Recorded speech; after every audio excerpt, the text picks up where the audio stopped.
Hello, everyone, and welcome back to another episode of Offsides and On One, a hockey podcast where we're loud, proud, and probably in the penalty box.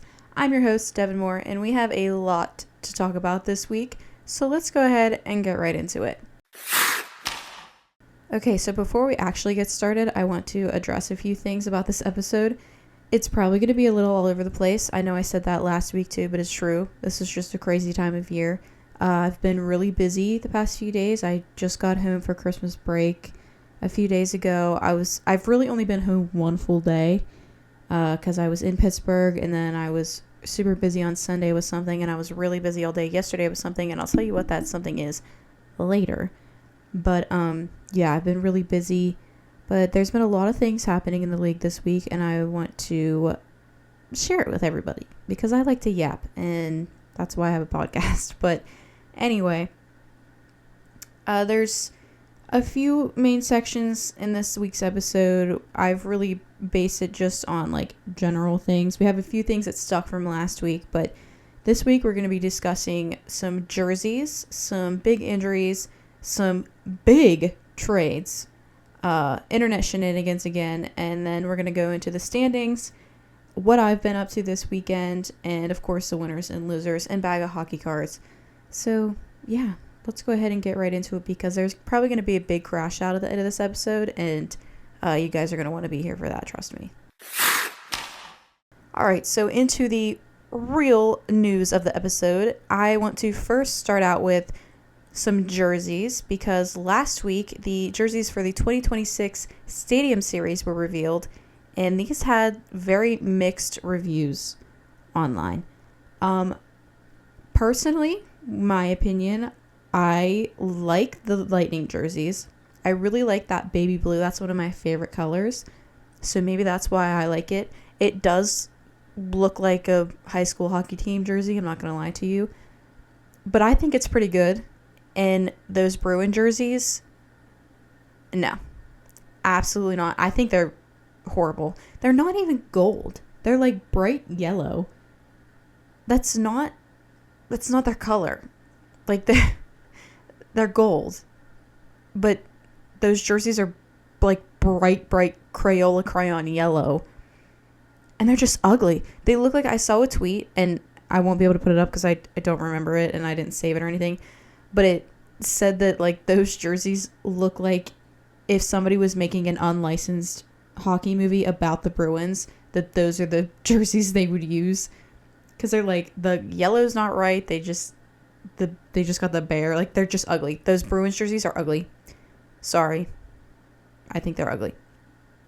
The Tampa jerseys certainly aren't the coolest jerseys ever, but compared to those Bruins jerseys, honestly, any jersey compared to those Bruins jerseys would be better. But I kind of like it. I think the Lightning jerseys are clean. They're simple. They get the point across. And again, I really love that blue. So maybe that's why I love the different uses of blue on that jersey, like all the different shades of it. So maybe that's why, but who knows? I think they're not that bad. I think people are overreacting with the Lightning jerseys. I think all of the outrage for the Bruins jerseys is totally warranted because those are awful. And yeah, the NHL was doing really good with outdoor game jerseys this year so far, and then those Bruins jerseys just absolutely ruined everything. But, you know, whatever. It is what it is. It's just 1 year, and the Bruins have had, in the past, pretty good outdoor game jerseys, so everybody's got to have one bad one. But now I want to go ahead and get into some big injuries from this section of the year because there are some big names out right now, so I want to go ahead and get into that. Right now we are seeing a lot of injuries. It's that time of year, you know, that usually sort of starts to ramp up right now, but there are some big names that are out right now. So obviously the biggest one that happened this past week was Connor Bedard. He was placed on injury reserve a few days ago after he sustained a shoulder injury during the last few seconds of the Hawks game against the Blues on December 12th. The whole thing was like a really freak-looking accident sort of thing. He just takes the face off and goes down, and grabs his shoulder, and he looked like he was in so much pain. It sort of looked like he dislocated it. I don't know, but he was in a lot of pain. He just went straight down, hit the ice, and went straight down the tunnel. He was holding his shoulder the whole time, and now he's ultimately on injury reserve. So that really stinks for the Blackhawks and for Connor Bedard enjoyers. But hopefully he'll be back soon. With the holiday break coming up, that gives you some extra time, to obviously, for all of these guys I'm about to talk about, it gives them some extra time to recover with a couple days off. But yeah, hopefully he gets back soon, and hopefully he's feeling better, because he looked like he was in a lot of pain.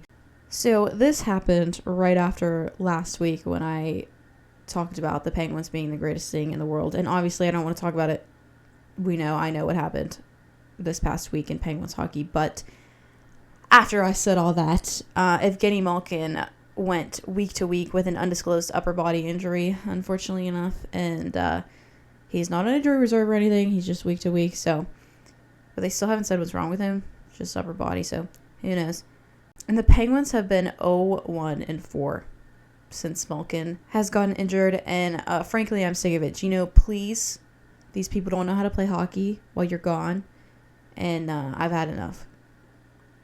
Like, when Mama and Papa, when Sid and Gino aren't on the ice together, it's like these kids don't know how to play hockey, and it's really frustrating as a Penguins fan, and just, we're sick of it. I think the entirety of Pittsburgh, we are ready for Gino to come back, so Gino, please, you need to hurry it up right now. So we have 2 more big ones here, and I'm going to go ahead and speed run these because, why not? I want to talk about the big trades here, so I'm going to speed run these last 2 injuries. Unfortunately, Patrick Kane is day-to-day with an upper body injury, which really stinks because Kaner is on 500th goal watch. He just recently scored his 498th goal against the Blackhawks on the 13th. So it really stinks because we're all going to have to wait a little while longer for that 500th goal. I was seeing a lot of stuff saying that he is only expected to miss a handful of games. Like, a lot of estimates were saying 3 games tops. So hopefully he's not out for very long. And hopefully we all get to see that 500th goal ASAP, because I think we're all ready for that. Okay, so the last injury I want to highlight is Will Smith. He was placed on injury reserve on Saturday after the Sharks win in Pittsburgh. He went down, took a funny hit against the boards, and I believe it's an upper body injury. Again, I was at that game and I saw it, so it was looking like some sort of shoulder injury. He went down into the boards funny, and there was a whole thing that ensued after that, which I will talk more about later. But yeah, unfortunately for the Sharks, Will Smith will be out for a while, so that really stinks. All right, so that wraps up the injury report, and now what I've been wanting to talk about, the trades. The big trades. Just, it's such a random time in the year for things like this to happen, but they happened, and it's crazy. So obviously, we all know the one big trade that I'm going to be talking about after this one. But a monumental trade was made last week for the Pittsburgh Penguins. For Penguins fans all around the world, because ding dong, the witch is dead. Tristan Jarry is no longer a Pittsburgh Penguin. Now, that was a little harsh, and I'm sorry. And yeah, whatever. And I know what you're all saying. Well, you just replaced him with somebody that just plays just like it, but I don't care. Hey, I don't care. The Edmonton Oilers and the Pittsburgh Penguins made a trade last week on December 13th when the Oilers traded Stuart Skinner and Brett Kulak in a 2029 second-round draft pick to the Pittsburgh Penguins for Tristan Jarry and Sam Poulin. Sad to see Sam go, honestly. I've always liked him. He's always been up and down between Wilkes and the Penguins and Wheeling. He was in Wheeling for literally like 2 days, I think. But he spent most of his time in Wilkes, and he's been hurt, and I always like him. I always thought he was great, but I'm not gonna lie, I'm kind of glad to see Tristan Jarry go. I wish nothing but the best for him in Edmonton. And honestly, I think he's going to do really well in Edmonton. And I really hope Stu does well in Pittsburgh as well. But I think the time for Jars and the Penguins had just come to an end. It was a rocky relationship. Obviously, we know how Penguins fans have felt about Tristan Jarry for a long time. And obviously, he was a great goalie for us for a decent amount of time. When, like I always say, anytime I talk about Tristan Jarry, every time I dog on Tristan Jarry, he's a good hockey player. He is a good goaltender, but he's just so hot and cold. And that's something that the Penguins can simply not handle anymore. With the mental fragility of our team in this current state, it's not okay to have an unreliable goaltender. And obviously I know what everybody's thinking. Well, Stuart Skinner's just the same way. Stuart Skinner's Tristan Jarry in a different font. But okay, whatever.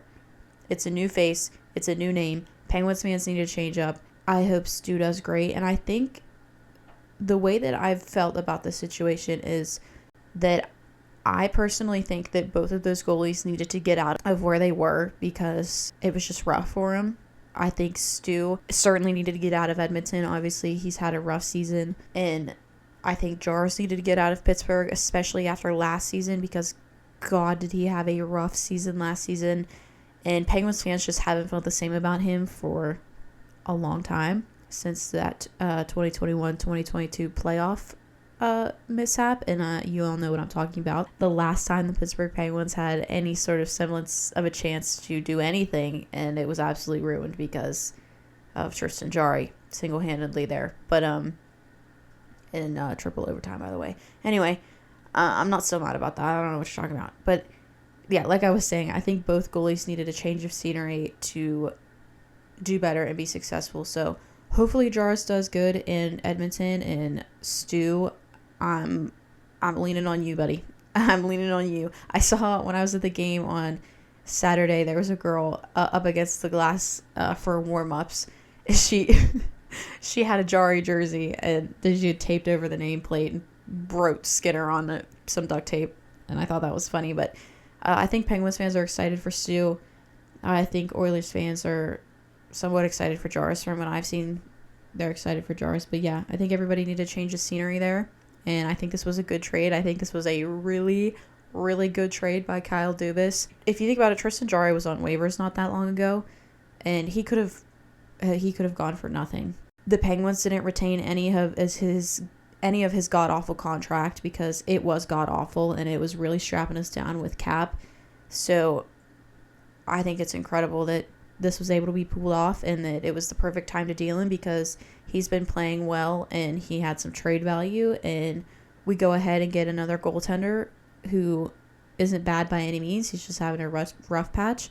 We get rid of a god-awful contract. We get a draft pick, and we get a defenseman, which is exactly what we need. So I think this was a great trade for the Penguins. I think it was a decent trade for the Oilers, but I think the Penguins certainly came out on top with this one. Tonight, I'm filming this on Tuesday, so the Oilers and the Penguins play in Pittsburgh tonight, and it is confirmed that Tristan Jarry is starting for the Oilers and Stuart Skinner is starting for the Penguins. So that's going to be pretty exciting to see. People on Twitter are like, I've never been more confident in Tristan Jarry to get a shutout than tonight against the Penguins. But you know, it's whatever. If he does, that's sick. Hopefully he doesn't. Hopefully we get a few goals scored because there's an exciting milestone that's about to be made, which I'll talk about in a second. But I hope they both play good. I hope Stu goes out there, puts on a show. I hope Jars goes out there and puts on a show. But in the end, obviously I want my Penguins to win. Are you freaking crazy? Obviously I want my Penguins to win. And there's a certain somebody who is only 2 points away from passing Mario Lemieux for the all-time points lead in Penguins history, and obviously that's Sidney Crosby. He is only 2 points away. Sid currently sits at 1,721 points, which is just 2 behind Mario Lemieux's 1,723 points. So who knows, we might see a record broke in PPG paints tonight. I saw a tweet that said Mario's going to be in the house tonight, which doesn't happen all the time, so that's really exciting. All hopes are on Sid tonight. Hopefully, I was really pulling for him to break it on Saturday, but unfortunately, that didn't happen because timelines are crazy, but it's whatever. He's only 2 away now, so who knows? Hopefully, we get to see that tonight. That would be really sick, especially with Mario in the building. That would be really, really special. And it would be really special for Penguins fans tonight to see that, because we really need a pick-me-up after this past weekend. But yeah, that's pretty much going to wrap it up for everything I have to say on the Skinner-Jarry trade. Now I'm going to go ahead and talk about the one that, of course, the most monumental thing that has happened in a pretty long time. This is one of the biggest trades that's happened in a pretty long time. So let's go ahead and talk about the next trade. So obviously I'm talking about the Quinn Hughes trade. Where were you on Friday, December 13th at 7:34 p.m.? The trade heard around the world, if you will. So Quinn Hughes was dealt to the Minnesota Wild last Friday from the Vancouver Canucks, just 2 days before what was supposed to be the Hughes Bowl. I saw a lot of people on TikTok and Twitter really upset because they had bought jerseys and tickets to the Hughes Bowl, and the Hughes Bowl was no more. But yeah, that really stinks. That would really suck. I would be really upset if that was me. But this was a monumental trade. We have not seen a trade in of this caliber in a long time. And I was texting my friends about it who don't know much about hockey, but I make them listen to me yap about it. But I was like, I just love hockey tea when my team's not involved because it's great. Obviously, my heart's with Canucks fans. I know what it's like. Growing up with Marc-Andre Fleury as my favorite player, trust me, I know what it's like to lose somebody like that on your team. So my heart goes out to all Canucks fans, but Minnesota Wild fans are so excited. They are so excited for this guy. I mean, he made his debut on Sunday, and that was a very exciting game. I sat and watched that whole thing. Well, it was exciting for the Wild and to watch the Wild play, but the Bruins just looked flat. But anyway, that's besides the point. The Wild went ahead and won that game 6-2, and Quinn Hughes gave fans exactly what they wanted to see when he put one in the back of the net just 54 seconds into the third period. This was awesome. I was sitting here watching it, just sitting in my bed all wrapped up in my blankets. But I was like, that must be so exciting. People probably, as soon as that trade was announced, were all over Ticketmaster getting tickets for that game, just hoping to see Quinn score, just wanting to see Quinn, period. But to be able to see him score, that was so special, and it was really cool to see him be able to do that for fans. And Quinn is not somebody who shows a lot of emotions on his face besides just confusion. The memes, he always just looks lost and confused. He was excited. He had a big old smile on his face, and that's obviously really big to go through such a trade and just have your whole life flipped upside down basically, and then turn around and go score a goal in your first game with your new team. I'm sure that was very exciting for him, and obviously it was very exciting for Wild fans. Wild fans had a standing ovation for him during warm-ups, and it was all just really sweet. The place lost their freaking mind when they announced his name during the starting lineups. It was really special. So, and it's really cool to be able to see Brock Faber and Quinn Hughes on the same power play unit. Like, that's sick as fuck. Two of the best defensemen in the league. I'm sure they're both really excited for that as well. In the post game interview, one of the things that stuck out the most for me when I was listening to it was when they mentioned Quinn leaving his equipment in Jack's car. Because apparently Jack had dropped him off at the airport, and then Quinn did not realize until after he landed that he left all of his gear in Jack's car, so it had to get sent to him. And when asked about it, he goes, I don't know what you're talking about. And if that's not the most Quinn Hughes answer, I don't know what else is. But yeah, I think this whole situation was crazy. It was really fun to see things get shaken up and not have to be worried about it with it being my team, which was really nice. And yeah, like I said, my heart goes out to Vancouver fans.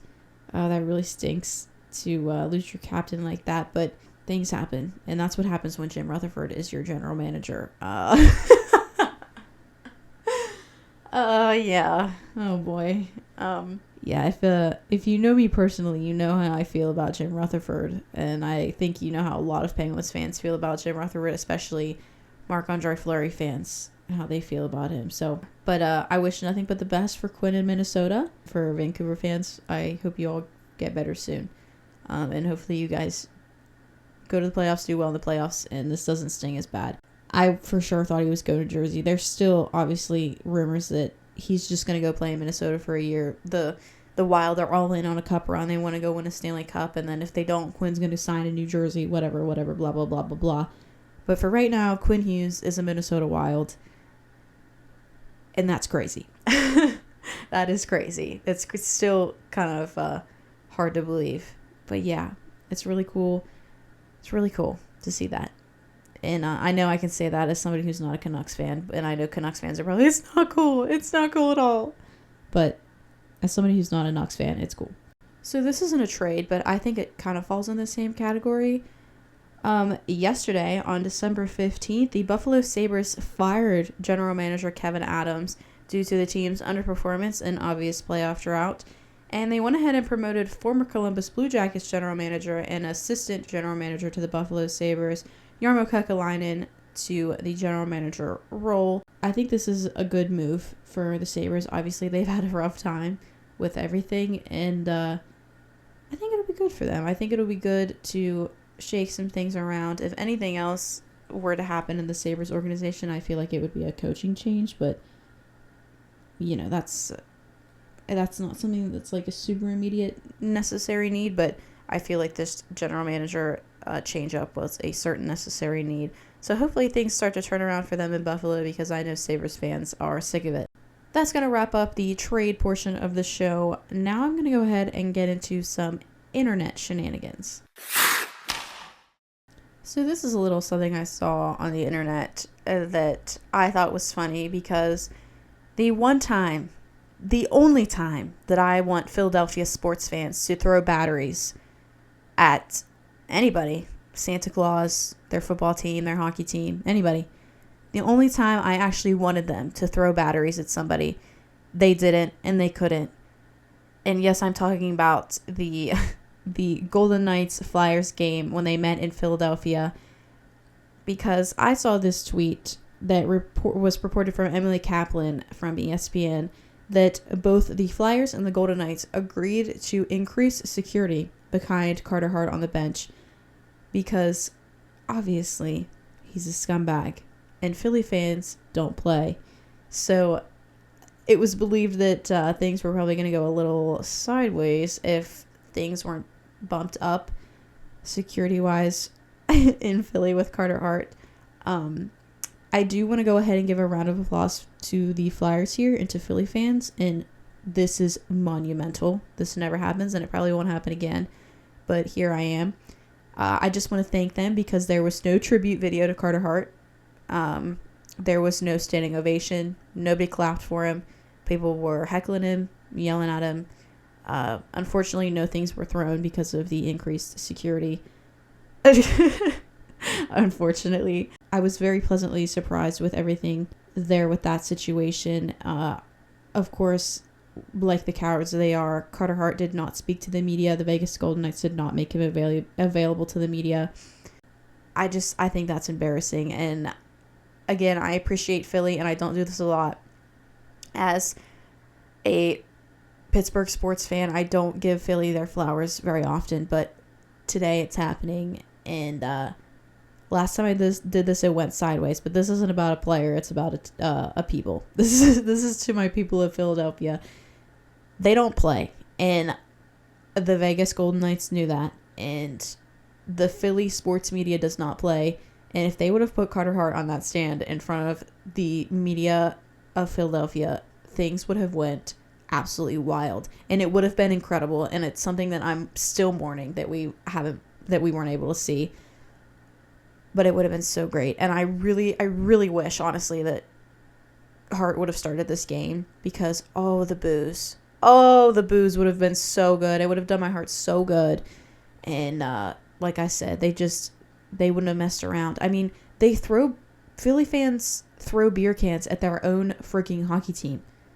So, of course they would throw it at a sex offender that used to be on their hockey team that is now evil and none of them like. So, of course they would have thrown beer cans at him. But I think you all should have wore cargo pants to that game and stuffed your pockets with batteries and started throwing at them like you threw the batteries at Santa Claus. But anyway, that's whatever. But yeah, that's just the first little bit of the internet shenanigans, and I wanted to take a second to thank Philly fans for being a fan base that is not afraid to boo scumbags. So I appreciate you for what you did, and we can be friends for just this little bit for that. So thank you. Thank you, Flyers fans, and thank you, Philly sports media, for dogging on Carter Hart. I really appreciate you all. Now, this next thing I saw is from Twitter. It's from Madeline on Twitter. After Evgeny Malkin was hurt. Basically, the context to this is that the Penguins were at the Mavericks Rockets game in Dallas when they played the Stars last week. The tweet goes, "What did Kevin Durant do to Gino?" And it basically, they went and took a picture with KD. It was Gino, Tanger, and Boko, I believe, that were at this game. That were in the picture that I saw. I don't know if anybody else was there. But they took a picture with KD, and everybody was like, what the hell did KD do to Gino? What did he do to him? And many basketball fans believe that KD is cursed. So who knows? Maybe it rubbed off on Gino. I hope not. And if it is true, then KD, we have a problem. But anyway, yeah. That just was a funny tweet that I saw that I wanted to bring up on here.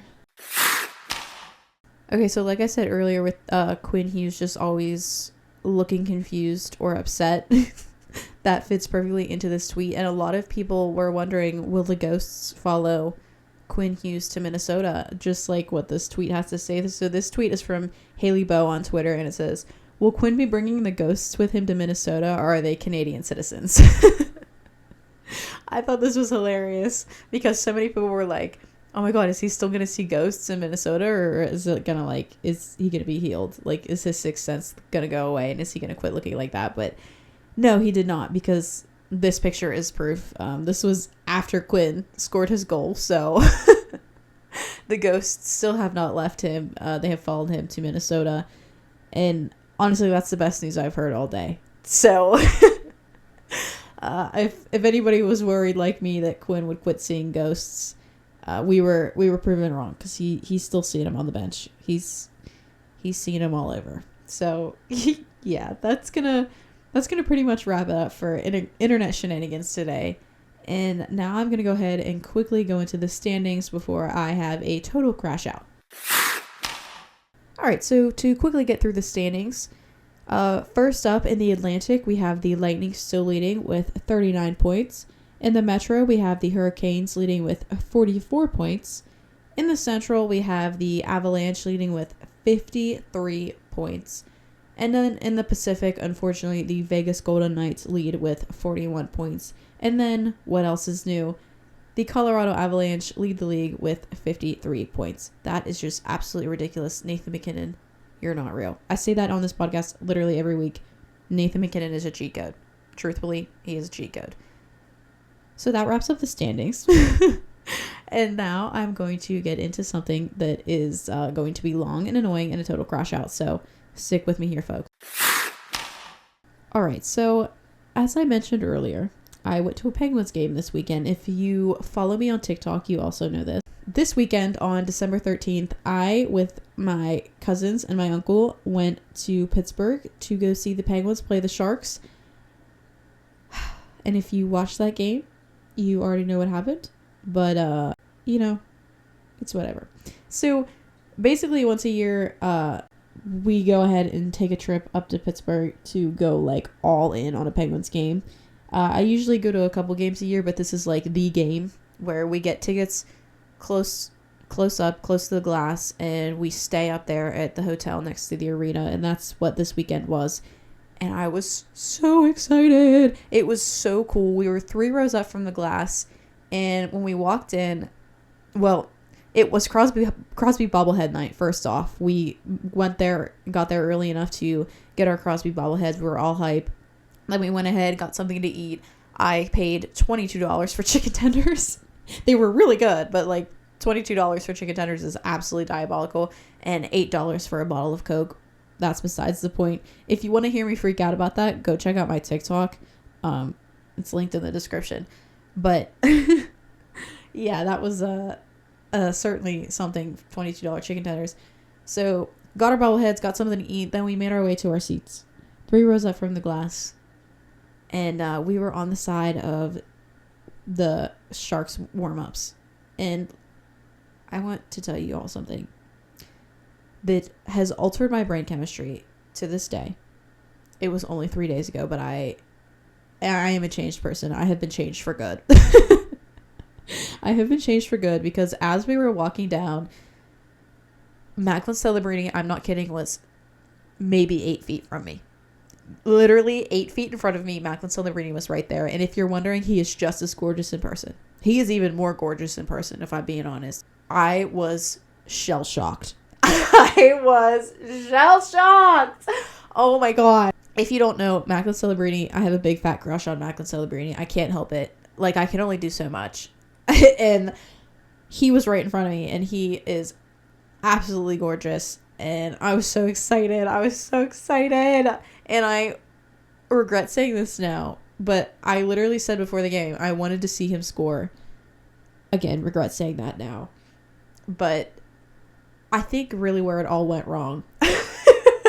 I think where it all went wrong was we stopped in the bathroom before we went down to our seats. And actually when I was in there, Susie Cool was in there. The girl that like is the hype girl for for the games. She was in there like fixing her hair. And I didn't say anything because like it was whatever. But like I knew it was her. Like trust me, I know my girl Susie Cool. And I didn't say anything just because I didn't really care that much. But while we were in there, I have this necklace. And on my necklace, it has a D for my name. Obviously, my name's Devin. You people know this. And then there is another charm on it that is a 4-leaf clover. While I was in the bathroom, I noticed that my 4-leaf clover charm was no longer on my necklace. And I was like, oh, where is my charm? And then I sort of felt, the collar of my jersey because I had a hoodie on and then my blue Runner Classic Crosby jersey over top. And the charm had come off and it was stuck to the ties of my jersey. And I was like, this feels like a bad omen. And if only I knew how bad of an omen that was. If only I knew. But I didn't think too much about it. I was like, whatever. We made our way down to the seats. I was probably 8 feet away from Macklin Celebrini. I was freaking out. I was smacking Lexi, my cousin. I was like, he's right there. I was freaking out.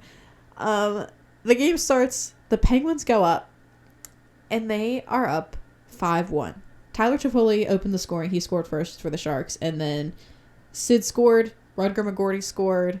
Brian Russ scored. Who else scored? I don't even remember. But the moral of the story is the Penguins were up 5-1 going into the third period. Do you hear me? 5-1 going into the third period. Then, to the absolute horror of everybody in that building, the Sharks suddenly started to score. And then they scored again. And then they scored again. And then they scored again. Mind you, there's 15 minutes left in this game. There's 15 minutes left in this game. They tie it. The place is silent. I don't know if I've ever heard that place more quiet than I did that day.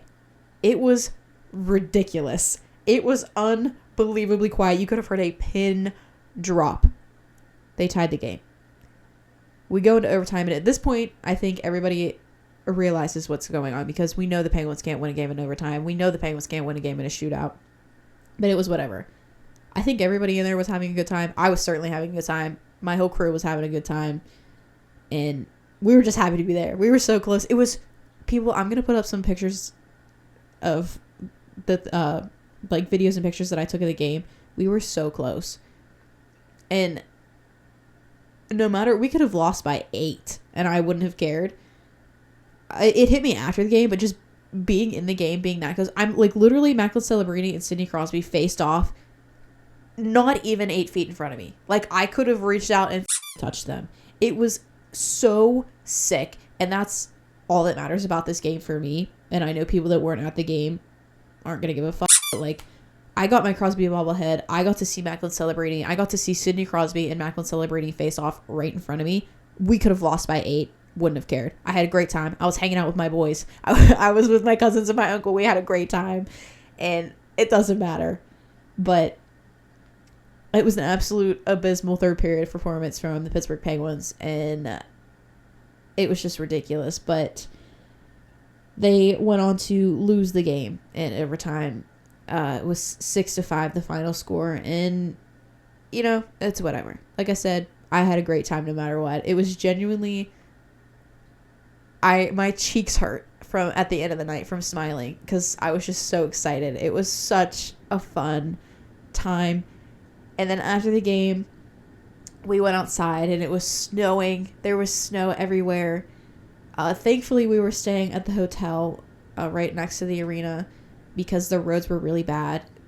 Well, we had the hotel anyway before the fact, but I was glad that we were staying there because the roads were pretty bad. So it was nice that we didn't have to drive 45 minutes home. But it was so cool to come out of the arena, even after the loss. It was so exciting. I went to the gift shop and spent like $120. It was the first time I had been to the Pens gear shop since they had redone it, so it was really cool to go in there. Because the last Penguins game I was at was the Fleury game. Insert the picture of me laying on the floor after I got tickets to the Fleury game. But we didn't go in there because it was crazy. I just went and... They have like little merch stands throughout the arena, and I just went to one of those at the Fleury game to grab my Fleury puck, and that was all I got that game because it was crazy. There were so many goddamn people there. But this game we went down to Pens gear after the fact, and I went down there and spent a decent amount of money, and it was just fun. The whole thing was fun, even though it was just a horrible loss. They played great up until the third period. I mean, they were playing really well. It's always a great game when you go to a game and you get to see your favorite player score. We saw Sid score, which was really awesome. So, yeah, even though we lost, I had the most fun I think I've ever had at a Penguins game. This is one of the few times that I've gone to a game and I was excited to see the opposing team. Not the team, but players. I was so excited to see Macklin celebrating. I was so excited to see him play in person. The only time I can think of another team that I was excited to see another player was when the Pens played the Avs, and I was so excited to see Nathan McKinnon. And I went to a game when we played the Wild and Flower was in net for the Wild, and that was really cool as well. But that doesn't always count because Flower has always been a Penguin to me in my heart, so that's whatever. But yeah, this is the second game that I was so excited to see an opposing player because he's awesome. He's Macklin Celebrini. I love him so much because I think primarily because he plays so much like Sid. He reminds me so much of Sid, and I think that's why I like him so much. But it was just really cool to see him. And, you know, yeah, even though we lost, I can say I got to see Macklin Celebrini score early in his career. You know, when I'm old as hell and I'm like, back in my day, I watched the Penguins blow a lead and I got to see Macklin Celebrini score. Sidney Crosby and Macklin Celebrini score in the same game. Like, that's really cool. So, yeah, no matter what, it was awesome. We went back to the hotel after the game and ordered pizza, and I had the women's rivalry game on the TV, and I was wrapped up in my Crosby blanket that I bought at the gift shop. I'll go ahead and put a picture of everything that I bought at Pens Gear up here. I bought a Sidney Crosby game chain, which I have been plotting on since September because I saw somebody wearing it at the Fleury game, and I was like, where the hell did you get that? And he was like, oh, I got it at Pens Gear. And I was like, in here? And he goes, yeah, they have them at the shop. And I was like, oh, hell yeah. But I was too overwhelmed and crying to go and get one after the Fleury game, and the lines were just too long at Pens Gear after the Fleury game, so I didn't get one.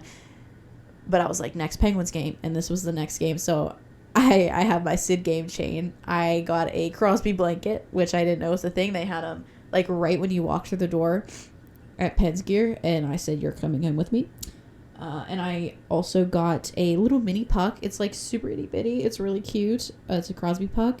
Then what else did I get? I got a pack of hockey cards. And I think that's it. I think that was it. And then my Crosby bobblehead, but that didn't cost me anything. But it was certainly a Crosby filled merch night, and he scored, so whatever. But yeah, that was certainly one of the coolest Penguins games I've ever been to, even though we lost it in horrific fashion. That's only the second Penguins game I've ever been to where they've lost. I've been very lucky seeing them win almost every game that I've been to, and I've been to a lot of games at this point, so I feel very lucky for that, but, you know, it's whatever. And also, one thing that just came to my mind, in overtime, Justin Brezzo, like I said, we were 3 rows up from the glass.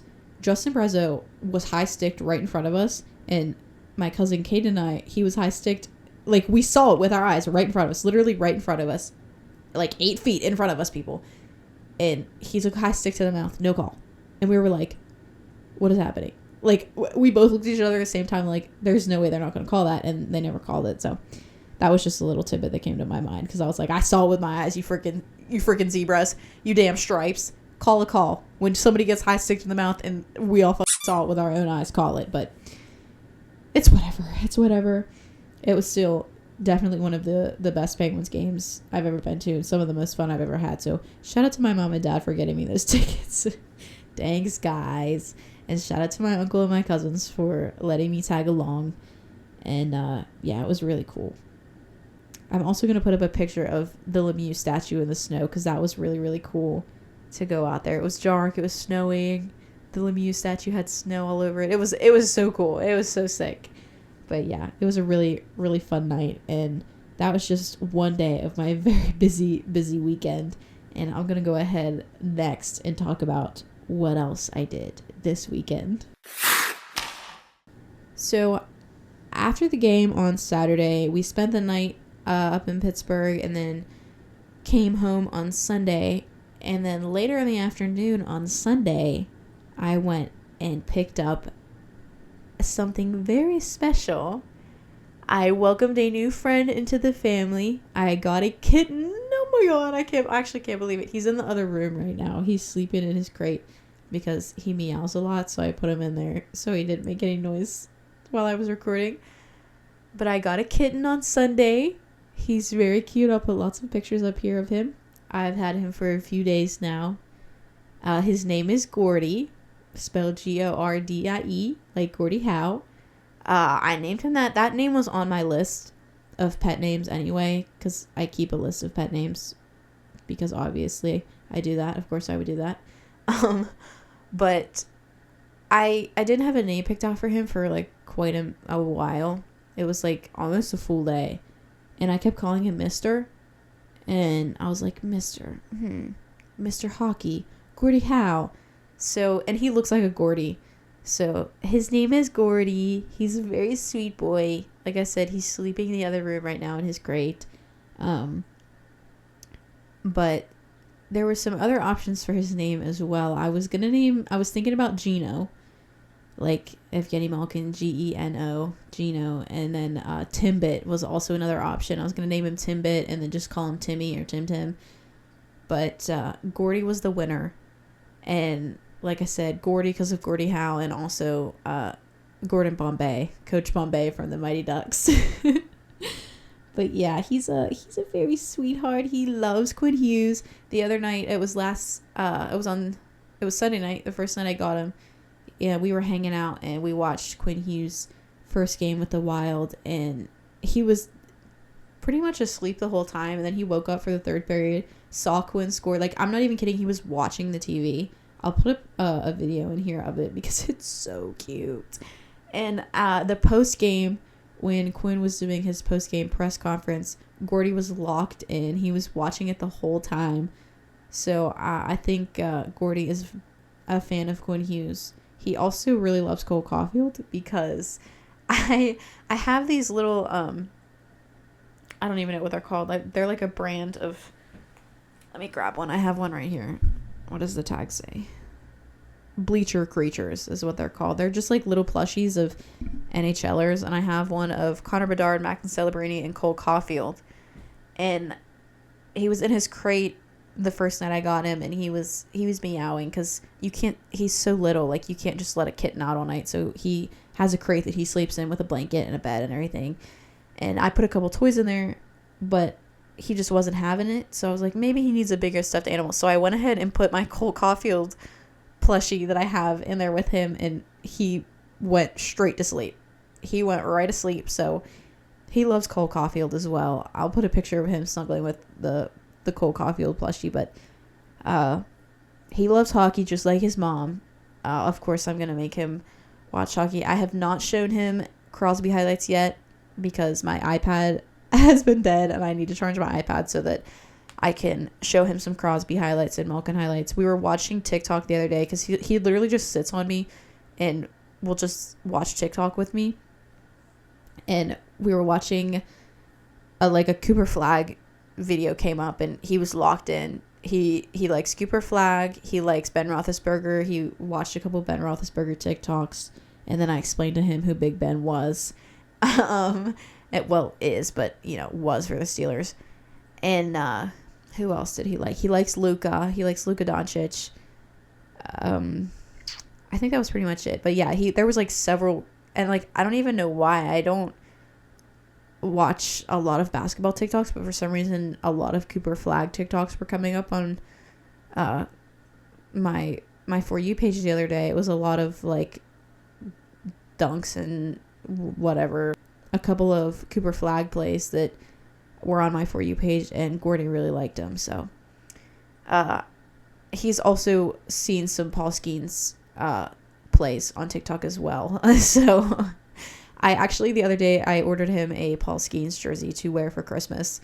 Asked me if I paid $30 for a jersey for my kitten. The answer is yes. Of course, he has to have a Paul Skeens jersey. They don't make Penguins jerseys with players' numbers on them, so I was going to get him a Crosby jersey, but they don't make ones for dogs. They just make generic ones that say Penguins. But they have Paul Skeens jerseys for pets, and I ordered him an extra small, and I'm still worried it's going to be too big because he literally is the size of a hamster. He is so little. He is so tiny. But yeah, that's my boy. That's my son, Gordy. Everybody give Gordy a warm welcome. He's very cute. He loves hockey. He loves Quinn Hughes. So everybody give my boy a nice warm welcome. So yeah, when I said I had a big weekend this weekend, I meant it. I had a generational weekend this week. I got to see Macklin Celebrini right in front of me, and then I got a kitten the next day. How many people could say that? You see Sidney Crosby and Macklin Celebrini 8 feet in front of you, and then the next day you go and get a kitten that's the cutest thing in the entire world. Hello. But yeah, he's a very cute little guy. He's very cute. All right, so that's going to wrap up my weekend shenanigans. That's going to pretty much wrap that whole thing up. But now I'm going to go ahead and get into the basic winners and losers of the week. This episode's getting really long, low-key. So quickly, let's go quickly. The first winner this week is going to be the Team USA women's team for sweeping Canada in the rivalry series for the first time ever. Team USA won their 4th game of the series on Sunday night with a 4-1 win to sweep Canada for the first time ever in the women's rivalry series. That's freaking awesome. I can't wait for the Olympics. Speaking of the Olympics, they better hurry up and get that freaking rink done because Gary is threatening to pull NHLers. So get the rink done or move the hockey portion somewhere else because I've had enough. That's pretty much it. That's going to be it for our first winner. Next, our second winner is going to be Brandon Halverson for seeing the ice for 6 whole seconds in the Lightning's game against the Islanders on the 13th. While Jonas Johansson was having a skate repair, Halverson had to go in for a second to hold down the fort and man the crease while Johansson went and got his skates fixed. And this was the first start that Halverson has had since the beginning of last season. So it was really cool. Everybody was hyping him up. He was really pumped getting off the ice. He was like, yeah, just hit the ice, And John Cooper was really hyping him up as well. He was like, yeah, that's what I'm talking about. So that was a really special moment for him, I'm sure. And it was cool to just, hit the NHL ice for a little bit. So that was cool. And then Johansson came out after his skate got repaired, and it was all good, and he went back in the crease. But yeah, our second winner is Brandon Halverson for sure, for that legendary 6-second performance for one face-off. All right, and finally, we only have one loser this week, and the loser this week is the Pittsburgh Penguins. For obvious reasons, for blowing 2 leads in the third period 2 nights in a row. I don't want to talk about it anymore. Low-key, I don't want to talk about it anymore. It's whatever. You know, it could have been worse. We could have lost in regulation. But they went to overtime both games. But let's be real. Blowing 4-point and 3-point leads in the last 15 minutes of the third period, it's getting old. It's happened so many times, and everybody's sick of it. So the Penguins are the world's biggest loser this week. And hopefully they turn it around. They better do good tonight. Hopefully we see a record broken tonight. And yeah, everything will be better. And Gina will come back, and everything will be good, and everything will be all right. Mama and Papa will be back out there on the ice, and we're going to win the Stanley Cup again. So, yeah, we're not winning the Stanley Cup this week, but we are winning the Stanley Cup when Gina comes back. So, thank you all, and come back next week for me to be delusional about the Penguins again, hopefully when Gina's back. But yeah, that's going to do it for the winners and losers of this week. All right, now we're going to go ahead and get into, of course, bag of hockey cards. What else would we do? Let me go ahead and grab the bag. That was me throwing my iPad if you heard that noise. Okay, so I just picked up the bag and gave it a mix. And as I picked it up, Dylan Larkin and John Carlson fell out of the bag. They don't count. They're not our picks this week. But just know that they both fell out of the bag. All right, now I'm going to go ahead and actually grab one. You just hear me mix it? All right. I have a hold of one. Who is it? Oh my God. My biggest, fattest hockey crush growing up. It's Patrick Sharp. I had the biggest, fattest crush on Patrick Sharp growing up. Obviously, he's gorgeous. Have you ever seen Patrick Sharp? Hello. Oh, this is a sick ass card. This is one of those old victory cards from the 2009-2010 season. What a pull. He's got Nike gloves. Oh my God. He's got Nike gloves on. This is a sick card. I'm actually going to try and put a picture in this week. So, yeah, don't let me forget about that. But, wow. Patrick Sharp. What a pull. And right before Patrick Kane's about to hit his 500th goal. Please hurry and come back, Keener, because we want to see that. But anyway, the other Patrick. The other Patrick Sharp, is our pick this week. That's a mythical pull, honestly. What a mythical pull, and a dreamy pull. A McDreamy pull. So that's pretty much going to do it for a bag of hockey cards, I think, folks. All right, so now to wrap up this episode. This is a long episode. This is a lot longer than I thought it was going to be. But before we wrap up, I want to give a shout out to my Christmas tree at home. I know you've all seen my dorm Christmas tree, but this is my at-home Christmas tree. It's awesome. Hey, it's awesome. I'm going to take a video or a picture, I don't know, either one, and put it in here to show you all because it is awesome. I have a bunch of Hallmark keepsake hockey ornaments on there. I've got 4 Sidney Crosbys. 4 Sidney Crosby ornaments on there. I've got Mary Lemieux. I've got Connor Bedard. I'm waiting on Nathan McKinnon. I still haven't snagged that one yet, but I'm waiting on Nathan McKinnon. And then I just have a Penguins goalie. It's just like a basic, it's not a player or anything. It's just a basic all goalie. But my tree is beautiful, and I want to take a minute for you all to appreciate that and see it. So right now I'm putting a video of my Christmas tree. But yeah, that's pretty much going to do it for this week, everybody. Thank you all for sticking with me. This has been wild. I'm probably going to edit this podcast really fast. And yeah, that's going to do it. Make sure to follow me on social media. Follow the follow the podcast on socials at Offsides and On One on Instagram and TikTok. But if you're going to follow anybody on TikTok, follow me on TikTok. My handle is in the description because I post lots on TikTok. And if you want to see some funny content, go ahead and follow me on TikTok. But yeah, that's going to do it. Thank you all for sticking with me. Merry Christmas. I'm not going to promise you an episode next week because I don't know. Maybe. Who knows? I don't know. But I'm not going to promise you one. Don't hold your breath. But yeah, that's going to do it for me this week. Thank you so much for listening. And yeah, I'm going to go get my kitten out of the other room and hang out with him for a little bit and then edit this. So yeah, I'll see you all next week. Thank you so much for listening.